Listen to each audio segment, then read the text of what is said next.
Watch this, 4 ways to kill your opponent's loop after your underspin serve. Starting with one move, most amateurs have never even tried.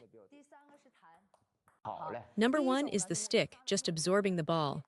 Number 2 is the press block. You stick to the ball and then drive your forearm forward and down. Number 3 is the flick, a punch at the ball's highest point, which takes real skill. And number 4 is the counter loop, the hardest of all, but the most devastating.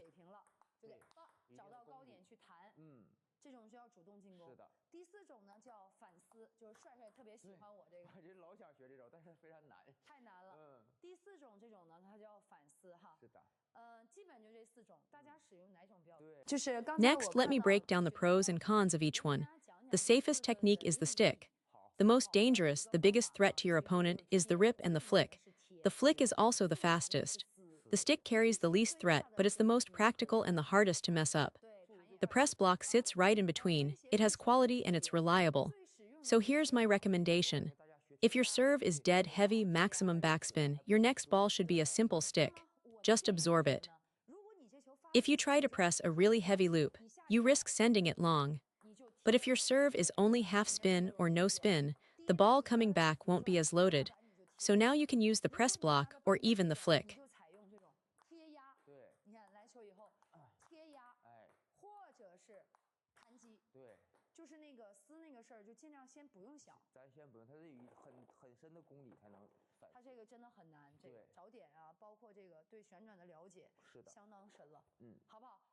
Now, so what exactly is a stick? It means you place your racket against the ball and defend, pure contact, no follow-through. You stop the stroke extremely early. Now the press block adds one thing. After you meet the ball, your forearm pushes forward and slightly downward, generating speed. That's the difference. The stick is passive contact. The press block is contact plus a short forward-downward push. Now the critical question. At what point in the bounce do you make contact? Is it the rising phase, the peak, or the falling phase?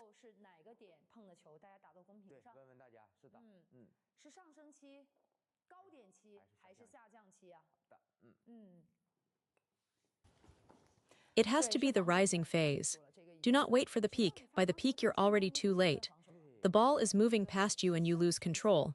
Rising phase, rising phase, rising phase. Burn that into your memory. Watch this demonstration. My partner loops one in, and I catch it right on the rise.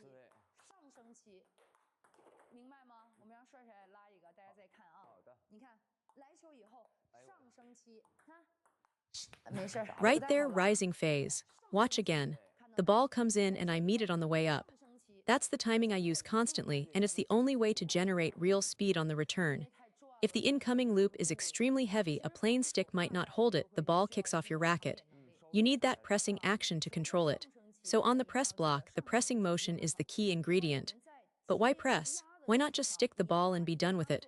Think about that for a moment.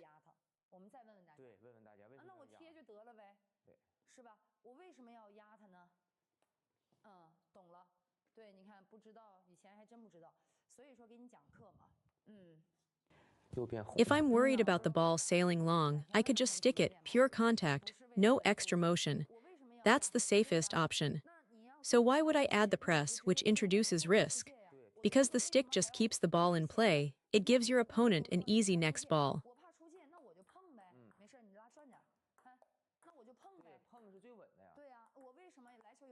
Two reasons. First, by pressing through the ball, I borrow the energy from my opponent's loop and add my own forearm action, so the return comes back fast, much faster than a passive stick. I'm converting their power into my speed. Second, pressing downward makes the ball sit low and heavy on the other side of the table.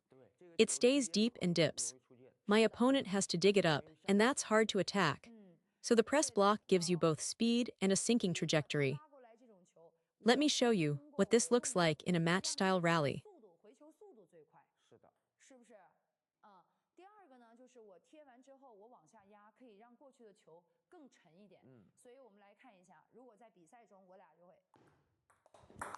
Watch. If I just passively touch the ball, it clips the edge of my racket and floats.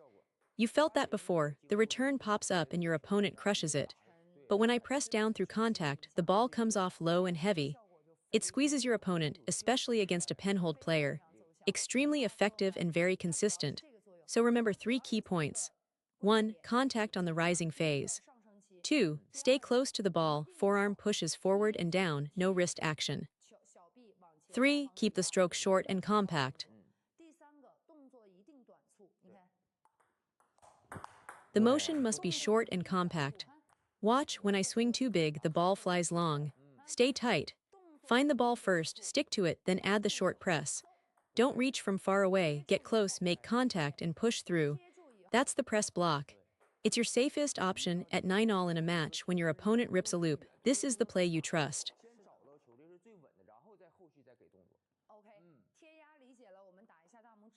Then now let's talk about the flick. This is my specialty. I've used it my whole career in junior tournaments against all kinds of players. The flick is devastating because it's so fast, and like the press block, it produces a heavy, sinking ball. But the flick comes from above, punching slightly downward, so the threat level jumps up considerably. Think of it as the upgraded version of the press block. It demands a compact stroke, very tight, very precise. The contact window is tiny. Now, when you flick, should the racket face be more flat or more vertical?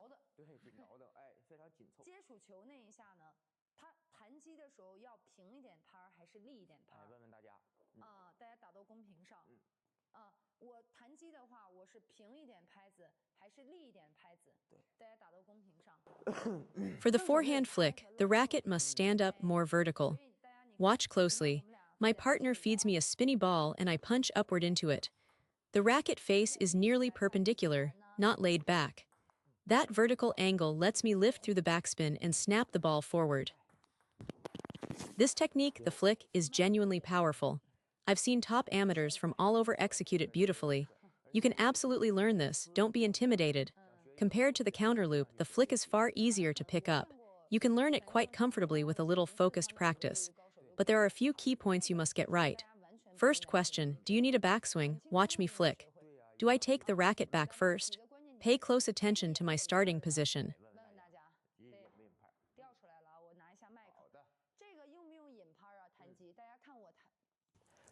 Look, I do take the racket back. You must have a backswing. Without it, where does the power come from? You need that space to generate speed. Watch, stick to the ball, press, then snap forward.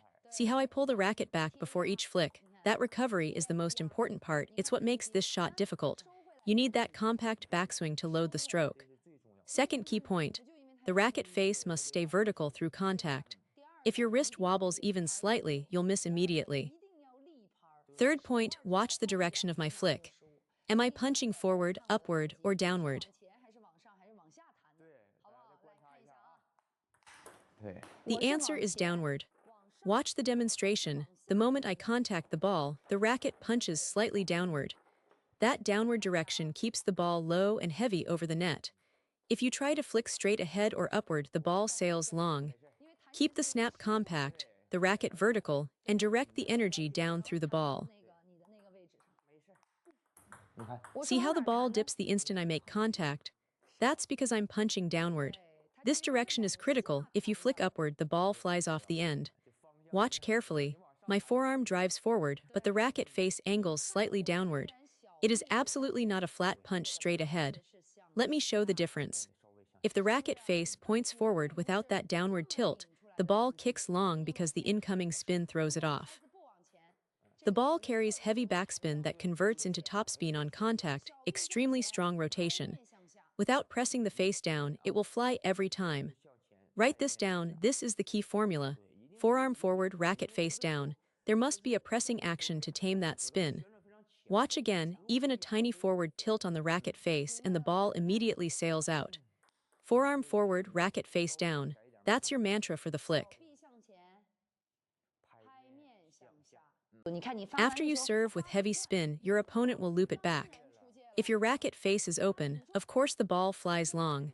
You must angle the red side of the racket downward, pressing it toward the table to smother that topspin.